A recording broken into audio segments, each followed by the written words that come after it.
अहिले मेरो ह्यान्डस्ट्यान्डमा प्रब्लम भनेको चाहिँ बनाना ब्याक हो।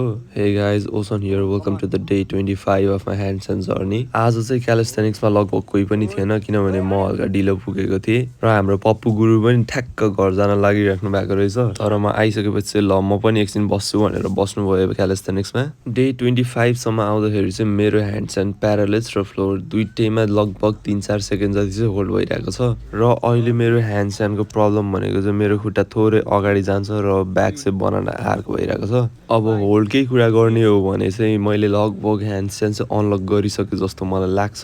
के यत्तिकै ह्यान्डस्ट्यान्डलाई अनलक भएको भन्न मिल्छ त? फिल फ्री टु कमेन्ट है।